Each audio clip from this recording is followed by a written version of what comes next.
오늘 성경 말씀은 창세기 4장 3절입니다. 세월이 지난 후에 가인은 땅의 소산으로 제물을 삼아 여호와께 드렸고. 아멘. 교회 생활, 신앙 생활에 가끔 사사건건 똑똑해서 시끄러운 사람들이 있습니다. 자기가 펄펄 살아 있습니다. 매사에 할 말이 많은 사람입니다. 그냥 말이 많은 사람을 가리키는 것이 아닙니다. 가인과 같이 하나님 앞에 예배 드리는 일에 말이 많은 사람을 말합니다. 가인과 같이 신앙생활, 교회 생활에 말이 많은 사람을 말합니다.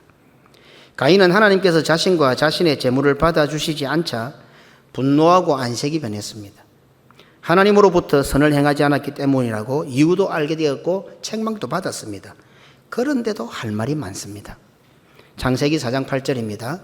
가인이 그의 아우 아벨에게 말하고. 하나님 앞에서 낯도 들지 못하는 사람이 동생 아벨을 찾아가서는 할 말이 많습니다. 동생 아벨을 쳐 죽인 사람입니다. 결국 자기 자신도 또 부모도 가족도 다 죽였다고 볼 수 있습니다.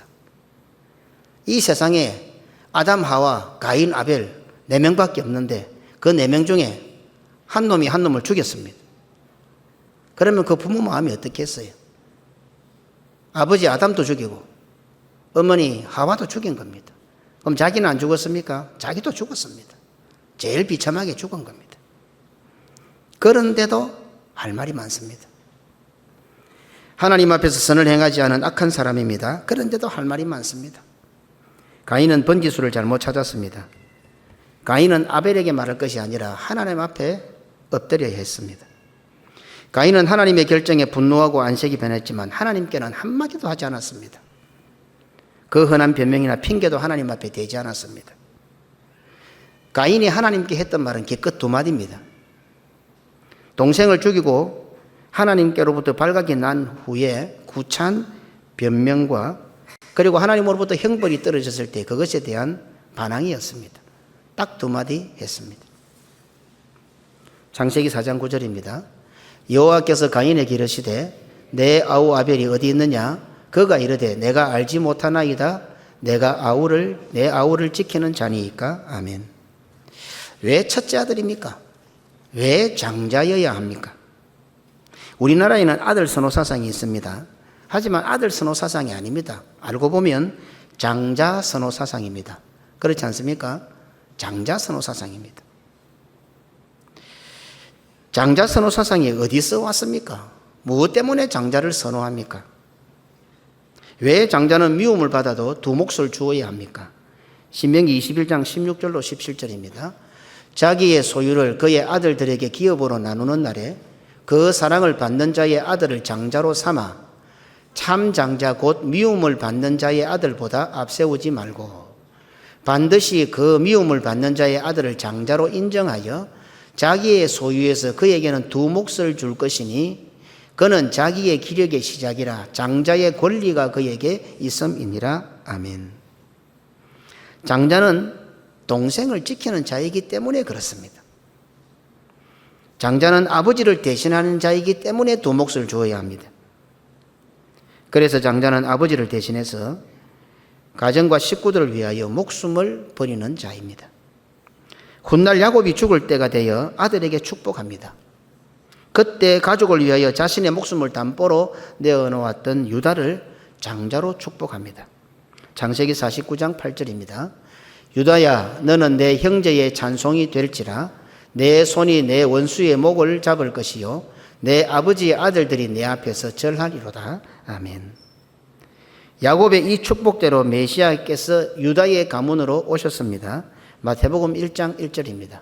아브라함과 다윗의 자손 예수 그리스도의 계보라. 가족을 위해 목숨을 걸었고 지금도 가족을 살리고 있었던 요셉에게도 야곱은 장자의 축복을 합니다. 에스겔서 47장 13절입니다.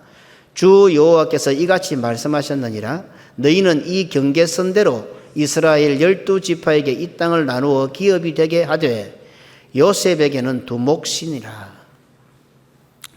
손자들을 아들로 성격시키며 팔을 엇바꾸어 축복한 것은 야곱의 믿음의 최고봉입니다. 야곱이 손자들에게 팔을 엇바꾸어 했던 축복은 아들 요셉을 형제로 받아들였고, 아니 아들 요셉을 형님으로 받아들이는 신앙의 위대한 결단이었습니다. 완전한 장자이신 우리 주 예수 그리스도께서 유다와 요셉이 받았던 장자를 한꺼번에 완성하셨습니다. 우리 주 예수 그리스도께서는 구원의 완성이 되는 십자가 위에서 이 야곱의 축복을 완성하시게 됩니다. 요한복음 19장 27절입니다. 또 그 제자에게 이르시되 보라 내 어머니라 하신대 그때부터 그 제자가 자기 집에 모시니라. 아멘. 제자를 형제로 성격시키는 장면입니다. 더 구체적으로 표현하면 예수님께서는 이제부터 제자들을 향해서 너희들이 내 형님이다 이렇게 선언하고 계시는 겁니다. 자기는 죽으니 남겨진 엄마를 제자가 돌봐야 될 거 아닙니까? 가족을 책임지는 자가 장자예요. 오늘 교회도 그렇습니다. 교회도 많은 사람들이 있지만 교회를 책임지고 교회를 위해서 자기 목숨을 버리는 자가 교회의 형님이요 장자입니다. 요한복음 14장 12절입니다. 내가 진실로 진실로 너희에게 이르노니 나를 믿는 자는 내가 하는 일을 그도 할 것이요 또한 그보다 큰 일도 하리니 이는 내가 아버지께로 감이라. 아멘. 예수님께서 하늘로 승천하시는데 내가 했던 보다 더 큰 일을 할 거다. 누가 예수님이 하신 일보다 큰 일을 할 수가 있겠습니까? 큰 일 한다는 말이 아니라 예수님께서 그의 제자들 또 주님을 믿는 우리들을 형님으로 받아들이는 장면입니다. 이제 제자들이 사도들이 장자가 되어 예수님의 기업 물을 자가 될 것을 말씀하시는 장면입니다. 예수님은 단 한 명의 후사도 남겨두지 않고 죽으셨고 성천하셨습니다. 그래서 그의 제자들을 형님으로 성격시켜 그 형님들로 통해서 기업 물을 자가 되게 하셨고 그들로 통하여 하나도 남겨지지 않는 자신의 후계가 수많은 기업 물을 자가 탄생하게 될 것을 보여주는 장면입니다. 그래서 2000년 동안 수많은 예수님의 후사들이 이 땅에 태어나게 된 것입니다. 우리 주 예수 그리스도께서는 실제로 십자가에 달려 가족을 위하여 대신 죽으셨습니다. 동시에 야곱이 요셉을 형제로 성격시키고 아들 요셉을 형님으로 받아들인 야곱의 위대한 믿음을 우리 예수님께서는 십자가상에서 완성하셨습니다. 그래서 히브리서 기자는 예수님께서 친히 십자가상에서 완성시키셨던 이 야곱의 축복을 위대한 믿음의 사람들이 등장하는 믿음장에 당당하게 기록하여 야곱을 기념하고 있습니다. 히브리서 11장 21절입니다. 믿음으로 야곱은 죽을 때에 요셉의 각 아들에게 축복하고 그 지팡이 머리에 의지하여 경배하였으며.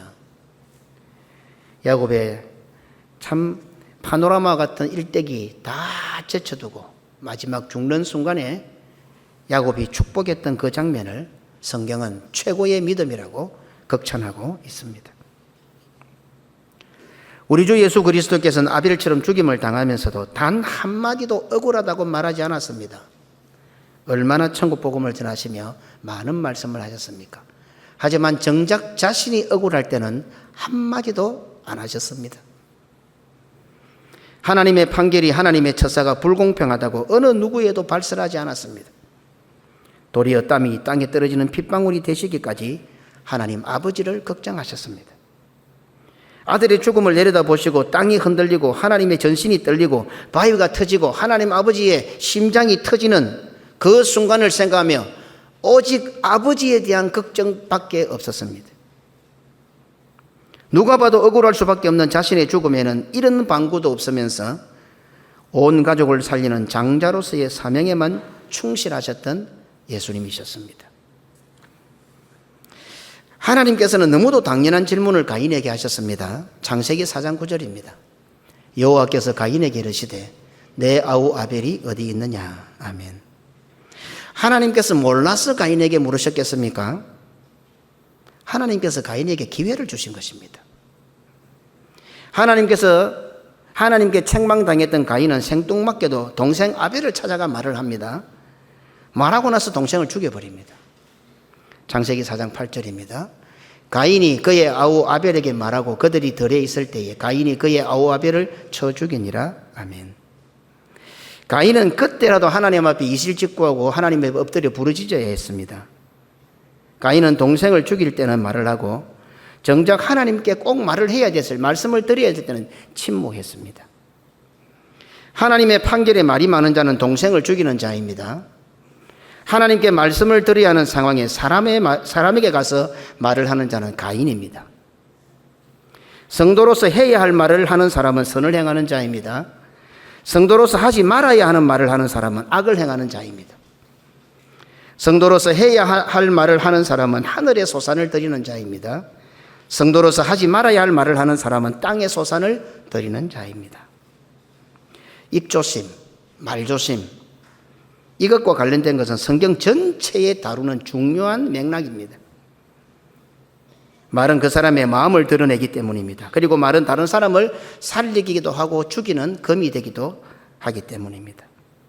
예수님께서도 자신이 한 말로 어렵게 되기도 하고 정죄를 받게도 될 것이라고 말씀하셨습니다. 마태복음 12장 36절로 37절입니다. 내가 너희에게 이르노니 사람이 무슨 무익한 말을 하든지 심판의 날에 이에 대하여 신문을 받으리니 내 말로 어렵다함을 받고 내 말로 정죄함을 받으리라. 아멘. 예수님께서는 사람의 입에서 나오는 말이 사람을 더럽힌다고까지 말씀하셨습니다. 마가복음 7장 20절로 23절입니다. 또 이르시되 사람에게서 나오는 그것이 사람을 더럽게 하느니라.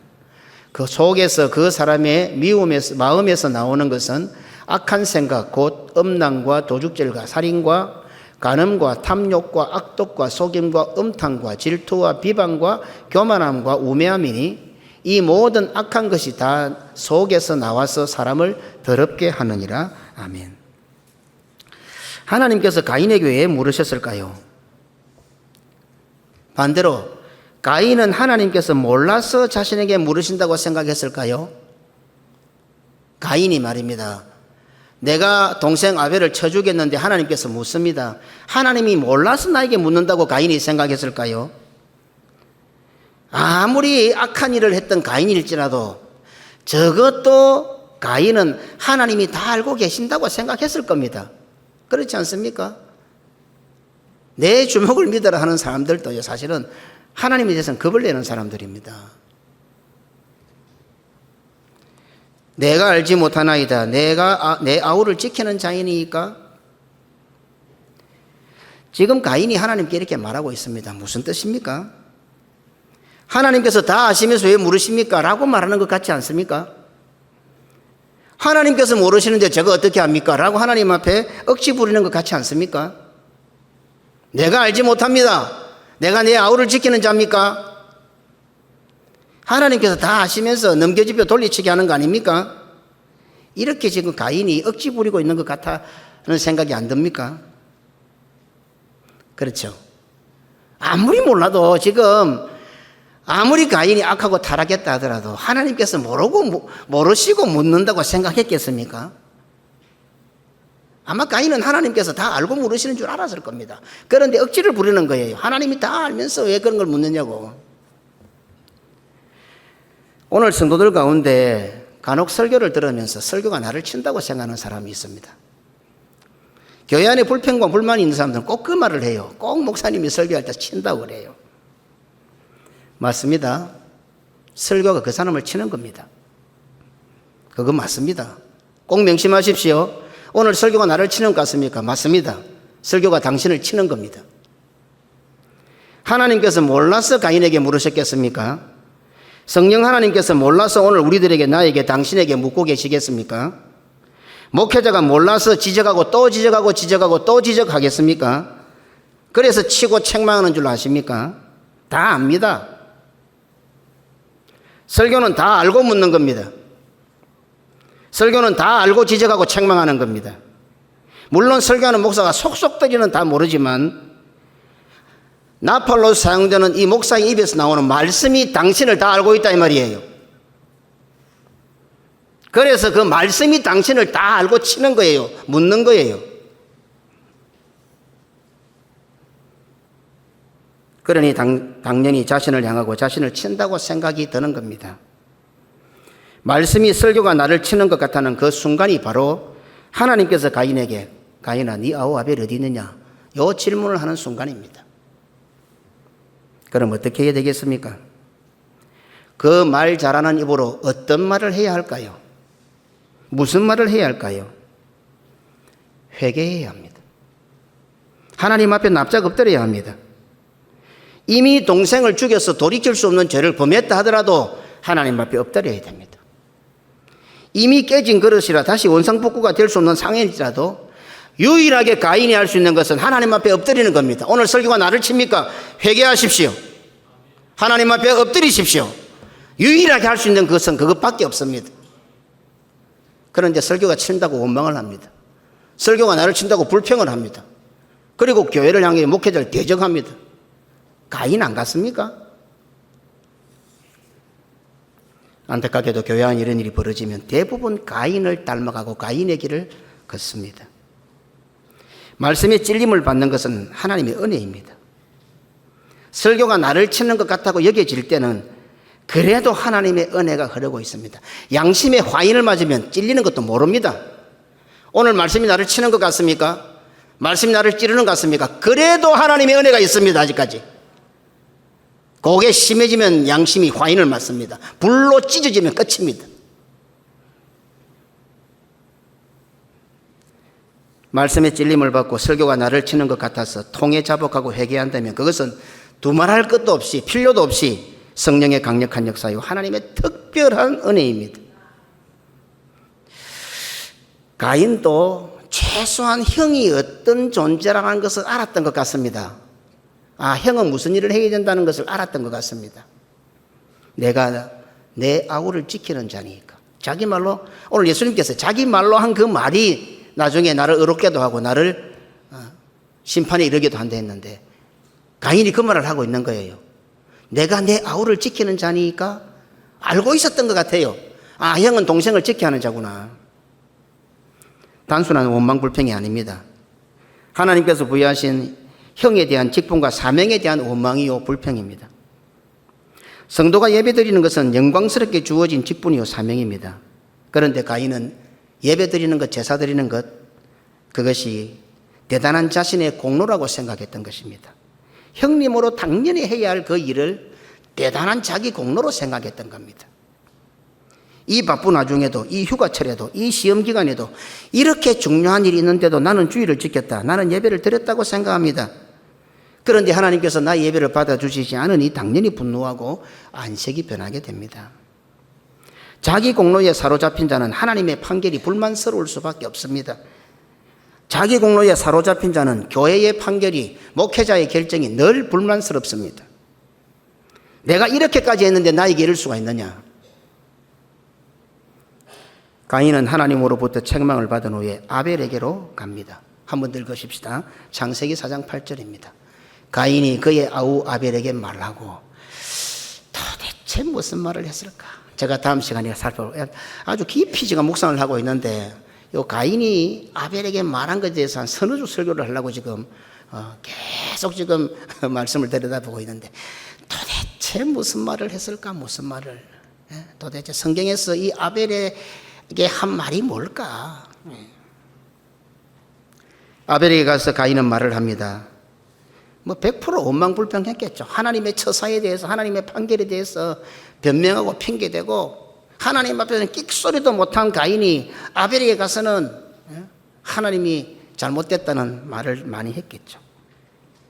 하나님의 말씀이 떨어지자마자 왜 아벨에게 가서 말합니까? 차라리 하나님 앞에 엎드렸어야죠. 하나님 왜 나의 제사는 받아주지 않습니까? 하고 하나님께 말씀을 드려야죠. 부끄럽지만은 신앙생활과 교회생활에 하나님께 못할 말을 다른 성도들에게 말하는 자는 가인입니다. 신앙생활과 교회생활을 하면서 다른 성도들이 가서 원망불평하는 성도는 가인입니다. 가인은 아벨에게 가서 말해놓고 아벨을 죽여버립니다. 말하고 그들이 들에 있을 때에 가인이 그의 아우 아벨을 쳐 죽이니라. 가인의 원망과 불평을 들은 아벨은 결국에 죽임을 당했습니다. 아마 이 장면은 교회론을 아주 밀도 있게 우리에게 가르치는 장면 같습니다. 성도가 신앙생활하면서 교회 생활하면서 이 교회론에 대해서 아주 중요한 부분을 지금 인간의 역사가 시작되는 첫 장면 성경의 창세기 4장에서 기록하고 있는 것 같아요. 장차 예수님을 통해서 완성될 교회를 내다보면서 성도들이 교회 생활에 어떻게 해야 될 것인가, 신앙생활을 어떻게 아주 밀도 있게 지금 우리에게 보여주는 교훈인 것 같습니다. 입은 덮개가 있어서 조심을 할 수가 있습니다. 노력만 하면요. 한번 그런 생각해 보셨습니까? 나이가 들면서 저도 목사다 보니까 자꾸 말을 많이 하는 거잖아요. 말을 많이 하다 보니까 습관이 되어 있습니다. 그래서 잘하면 말을 안 하려고 노력을 자꾸 해봅니다, 제가. 그래서 아마 개인적으로 만나면 특별한 주제가 탁 던져지면 목사로서 해야 될 때 되면 제가 말을 많이 하지만 성도를 만나면 거의 제가 말을 잘 안 할 겁니다. 들으려고 노력을 많이 합니다. 그런데 성도들하고 상담을 들으면 줘도 성도들이 다 풀리는 것 같아요. 마치 우리가 하나님 앞에 나가서 막 기도하고 하나님 말씀드리고 나면 저절로 이렇게 해소가 되는 것처럼 성도들도 그런 것을 느끼는 것 같아요. 목사한테서 자꾸 이런 이야기를 하고 자기 힘들었던 것, 또 아팠던 것, 억울했던 것 막 이야기를 하면 그게 저절로 다 해소가 되는 것 같아요. 어쨌든 조심을 해도 이 말이 자꾸 나옵니다. 그렇지만 어떻습니까? 말은 내 입만 이 덮개만 잘 닫고 있으면, 이 본드로 딱 붙이고만 있으면 조심은 됩니다. 말은 안 할 수 있잖아요. 그런데 문제는 귀는 덮개가 없다는 겁니다. 왜 하나님은 귀는 덮개를 안 만들어 놓았을까? 그 옷에 우리 문화를 보면요, 제가 깜짝 놀라요. 막 길 가다가 혼자 군지렁군지렁해요. 이제 조금 적응이 돼서 괜찮은데 전에 같으면 저 다 정신병원에 가야 될 사람들인데 왜 저 돌아다니지 싶은데 알고 보니까 이어폰 꽂고 전화하고 있는 거예요. 또 이어폰이 좋으니까 잘 보이지도 않아요. 그런데 가면서 혼자 군지렁군지렁해. 옛날에는 전부 다 정신 나간 사람들이에요. 귀신 들린 사람들이에요. 그래서 또 이어폰이 좋은 건 좋은 걸수록 밖에 소리가 안 들리고 요 소리밖에 안 들립니다. 이게 참 이 영적 이어폰을 잘 말씀으로 탁 막으면 딴 소리가 안 들리게 하면 좋겠는데, 예? 귀는 덮개가 없습니다. 하나님께서 왜 귀는 덮개를 안 만들어 주셨을까요? 그래서 그런지 성경은 듣는 것에 대해서 계속 조심시키고 강조하고 있습니다. 한번 성경 몇 구절 읽어보십시다. 누가복음 8장 18절입니다. 그러므로 너희가 어떻게 들을까 스스로 삼가라. 누구든지 있는 자는 받겠고 없는 자는 그 있는 줄로 아는 것까지도 빼앗기리라 하시니라. 아멘. 마가복음 4장 24절입니다. 또 이르시되 너희가 무엇을 듣는가 스스로 삼가라. 너희의 헤아리는 그 헤아림으로 너희가 헤아림을 받을 것이며 더 받으리니. 아멘. 잠언 4장 20절로 21절입니다. 내 아들아 내 말에 주의하며 내가 말하는 것에 내 귀를 기울이라. 그것을 내 눈에서 떠나게 하지 말며 내 마음속에 지키라. 아멘. 잠언 19장 27절입니다. 내 아들아 지식의 말씀에서 떠나게 하는 교훈을 듣지 말지니라. 아멘. 디모데후서 4장 3절로 4절입니다. 때가 이르리니 사람이 바른 교훈을 받지 아니하며 귀가 가리워서 자기의 사욕을 따를 서성을 많이 두고 또 그 귀를 진리에서 돌이켜 허탄한 이야기를 따르리라. 아멘. 귀 덮개가 없는 이유는 있는 것 같아요. 결론에도 말씀드리겠지만은 우리가 말씀을 들어야 믿음이 생기잖아요. 들어야 믿음이 생기고 들어야 구원에 이르게 되니까. 만약에 귀 덮개가 있으면 내 마음대로 닫을 거 아닙니까? 내가 듣고 싶은 것만 듣고 듣기 싫은 건 탁 닫아버릴 거 아닙니까? 귀 덮개 없는 것도 하나님의 놀라운 은혜 같아요. 그런데 위험성이 있는 거예요. 성도들이 신앙생활하고 교회생활을 하면서 이런 말들을 잘합니다. 안 들으려고 했는데 꼭 안 들어야 될 말은 잘 들리더라. 말하지 말라고 했는데도 와서 말을 하더라. 이런 말들을 잘 합니다. 분명히 기억하십시오. 가인의 불평을 들으면 죽는다는 사실을 성경이 경고하고 있습니다. 신앙은 좋은 게 좋은 것이 아닙니다. 그럴 수도 있는 것도 아닙니다. 방법의 문제와 본질의 문제를 혼동해서는 안 됩니다. 성도의 신앙생활과 교회생활은 모든 것이 본질의 문제입니다. 신앙생활과 교회생활에서 원망을 하는 것은 곧 형제를 죽인다는 뜻입니다.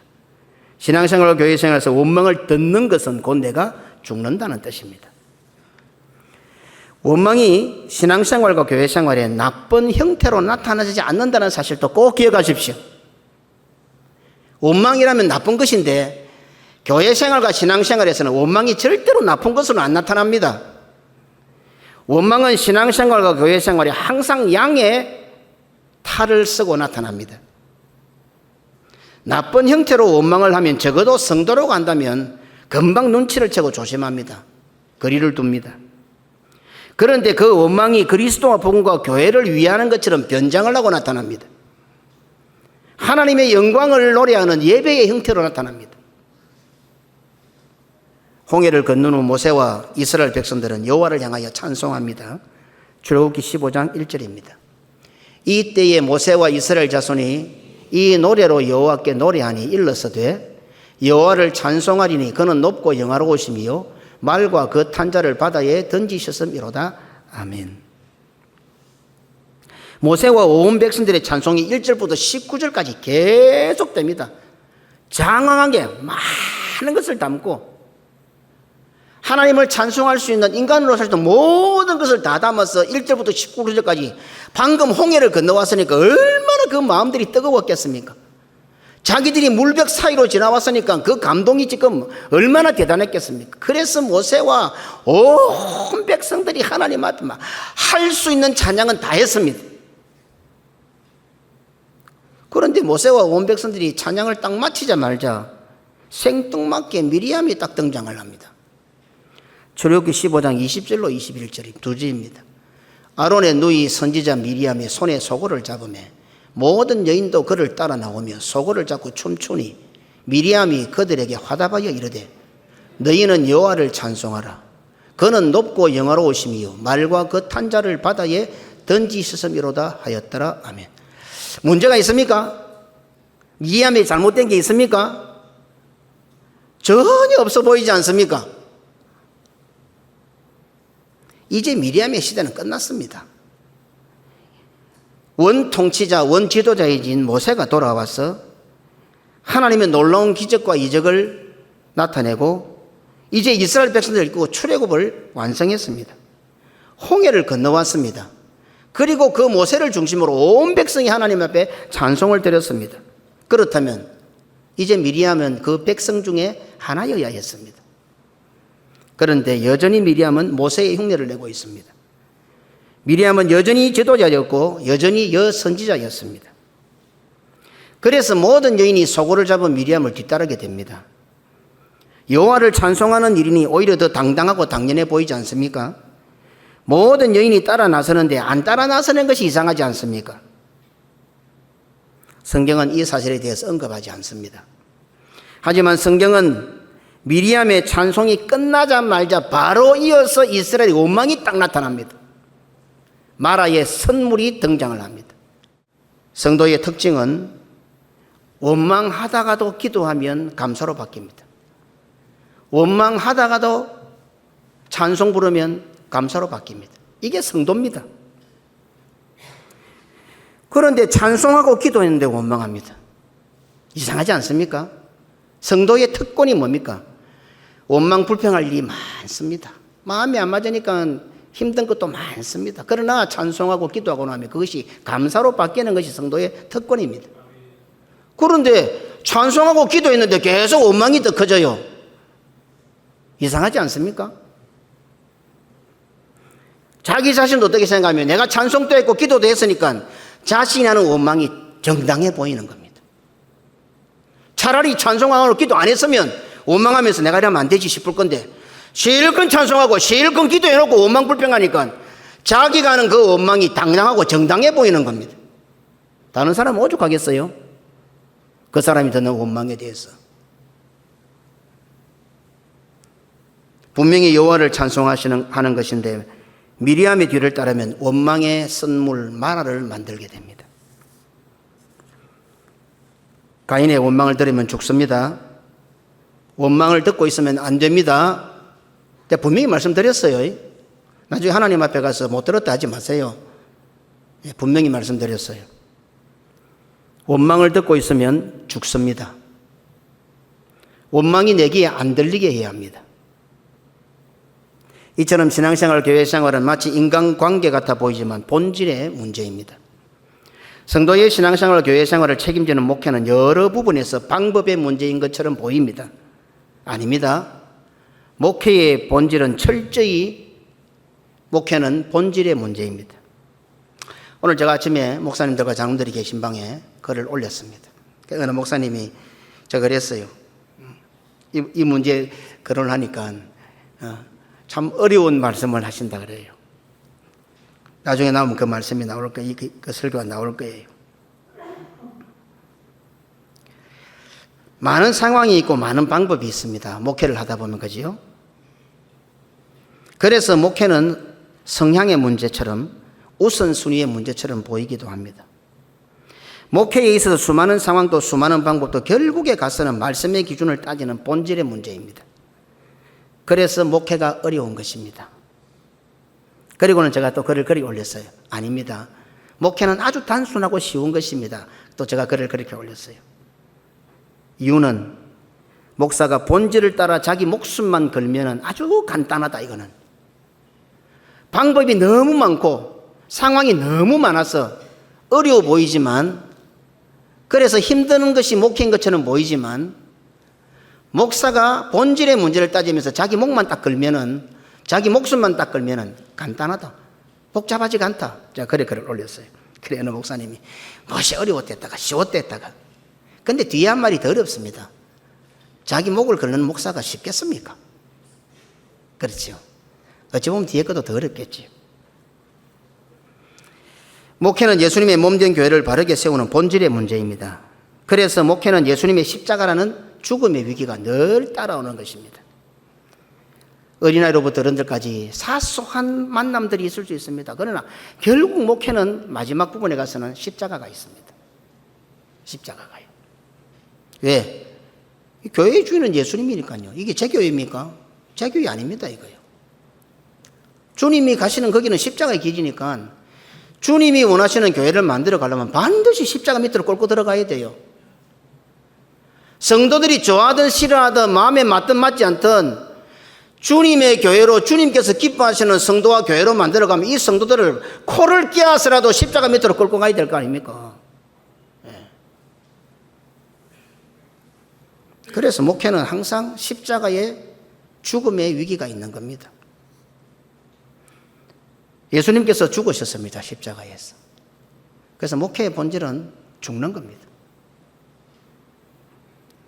1,000만 원을 손해보는데도 눈 하나 깜짝하지 않으면서 100원에도 10원에도 1원에도 안 되는 것이 목회입니다. 꼭 기억하십시오.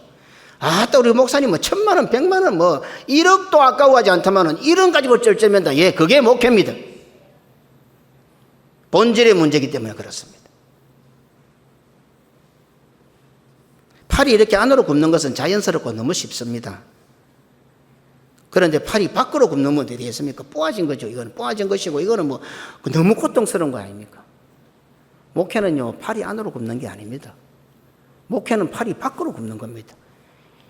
이게 하나님께서 목사를 소명감을 주고 불러내실 때 주신 하나님의 방법입니다. 갈라디아서 5장 16절로 17절입니다. 내가 이르노니 너희는 성령을 따라 행하라. 그리하면 육체의 욕심을 이루지 아니하리라.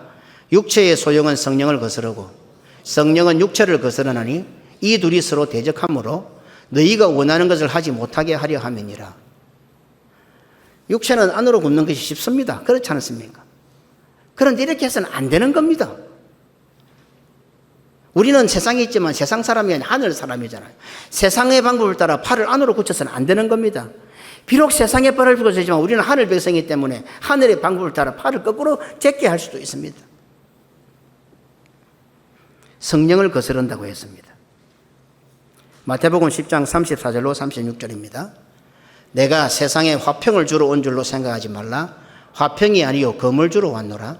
내가 온 것은 사람이 그 아버지와 딸이 그 어머니와 며느리가 시어머니와 불로하게 하려 함이니 사람의 원수가 자기 집안의 식구리라.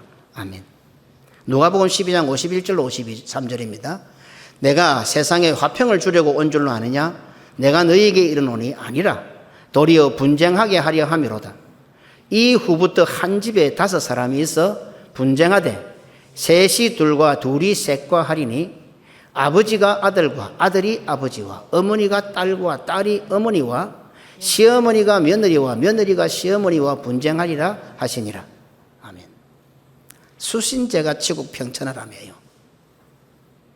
어떻게 해야 되겠습니까 도대체? 자, 귀가 덮개가 없는 것도 위험 부담이 많지만 덮개가 없는 것이 긍정적이고 좋을 수도 있습니다. 무슨 말입니까? 덮개가 없으니까 자다가도 들으라는 겁니다. 부지 중에도 들으라는 겁니다. 다른 일을 열심히 하고 있는데 들으라는 겁니다. 그래서 이스라엘에서 나팔을 불면은 모든 백성들은 짐을 싸야 됩니다. 여호와의 구름 기둥과 구름 기둥이 떠나질 않습니다. 한 달이고 1년이고 2년이고 그 광야에 썩어 있는 거예요. 그럼 뭐 살아야 될 거 아닙니까? 그러면 어쩌죠? 장막을 치고 또 먹고 살기 위해서 양을 치우고 어떻게 해서 살고 있습니다. 근데 갑자기 나팔이 딱 붑니다. 그러면 바로 그냥 짐 다 싸야 됩니다. 지금 아버지가 엄마가 친척이 돌아가서 온 집안이 모여 곡을 하고 지금 땅을 파고 있는데 나팔이 붑니다. 떠나야 됩니다. 이스라엘의 광야 생활이 쉬워 보입니까? 하나님과 허니문이라니까 뭐 어디 뭐 황금빛 뭐 분홍빛 아름다운 세월이었던 것 같습니까? 장정만 60만 이상이 죽었어요. 장정만. 얼마나 많은 사람. 아마 매일 초상 쳤을 거예요. 40년 동안 돌아다니면서. 아무리 중요해도 아무리 대단한 일이 있어도 적어도 내가 죽으면 죽었지 이것도 안 된다 싶어도 그러나 나팔 소리가 울리면 이스라엘 백성들은 모든 짐을 싸가지고 떠나야 합니다. 여호와의 불기둥과 구름기둥을 따라서.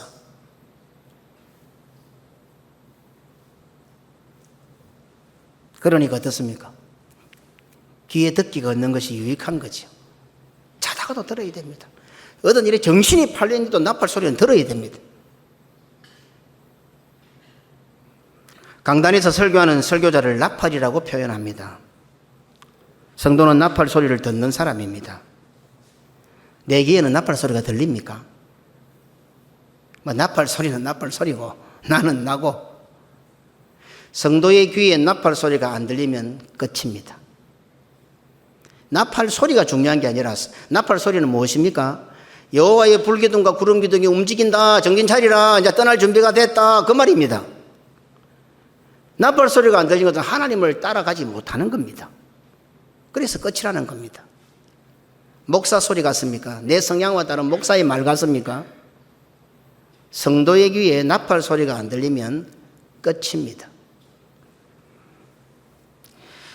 이사야 18장 3절입니다. 세상의 모든 거민 지상에 사는 너희여 산들 위에 기치를 세우거든 너희는 보고 나팔을 불거든 너희는 들을지니라. 아멘. 예레미야 6장 17절입니다. 내가 또 너희 위에 파수꾼을 세웠으니 나팔 소리를 들으라 하나 그들의 대답이 우리는 듣지 않겠노라 하였도다. 아멘. 에스겔서 33장 4절입니다. 그들이 나팔 소리를 듣고도 정신 차리지 아니하므로 그 임하는 칼에 제거함을 당하면 그 피가 자기의 머리로 돌아갈 것이라. 아멘. 제 말이 아니죠. 하나님의 말씀입니다. 나팔 소리가 안 들리면 죽습니다. 죽습니다.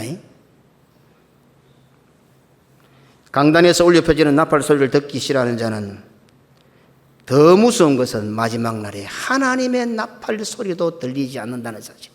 목사가 하는 말이야 조금 덜 들릴 수도 있겠지만 정신 바짝 차리십시오. 오늘 이 나팔 소리가 안 들리면 마지막 날에 하나님의 나팔 소리도 안 들립니다.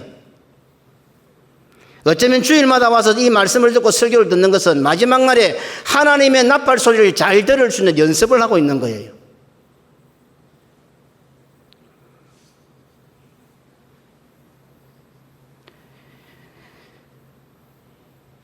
데살로니가 전서 4장 16절로 17절입니다.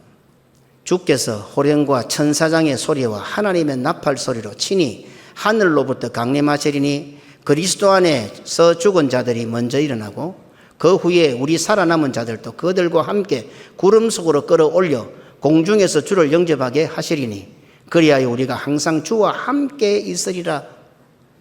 오늘 이 설교를 내 귀에 들린다는 건 하나님께서 우리와 함께 한다는 걸 증거하는 겁니다. 설교가 귀에 들립니까? 하나님과 함께 있다는 증거입니다. 그런 연습을 계속 해야 나중에 하나님께서 천사장의 호령과 나팔로 하나님의 나팔이 불 때에 들을 수가 있는 겁니다. 그런데 교회에서 하나님의 나팔 소리가 안 들리는데 하나님께서 함께 하신다는 증거가 없는데 어떻게 천사장의 호령과 하나님의 나팔 소리를 듣겠습니까? 못 듣습니다. 말씀을 맺겠습니다. 원망하면 내가 책임져야 하는 그 동생을 내 손으로 죽이게 됩니다.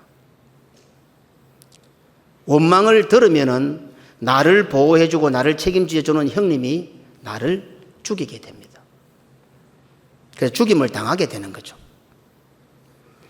지금 내가 원망하고 있으면 그것은 곁에 있는 동생을 죽이고 있는 가인입니다. 지금 내가 내 귀에 원망이 들리면 아벨처럼 맞아 죽고 있다는 사실을 꼭 기억하시기 바랍니다. 지금 내가 죽는데 그 앞에서 이것 따지고 저것 따지고 할 게 어디 있어요? 가인의 이 모든 불신앙의 모습을 성경은 딱 한마디로 땅의 소산을 하나님께 드렸다. 땅의 소산에 대한 설교가 계속 좀 이어지는 것 같습니다. 제가 한 번 하고 넘어가려 했는데 벌써 세 번째. 아마 다음 주도 연결이 될 것 같습니다. 완전한 장자이신 우리 주 예수 그리스도께서는 우리를 살리기 위하여 친히 죽으셨습니다. 오늘 또 예수 그리스도의 부활에 참여하여 구원의 은총을 누림으로 항상 기뻐하고 쉬지 않고 기도하고 범사에 감사하여 예수님처럼 하늘의 소산을 드리고 하나님께서 즐겨받으시는 제사를 드리는 고신의 모든 성도들이 되시기를 주님의 이름으로 축원합니다. 아멘.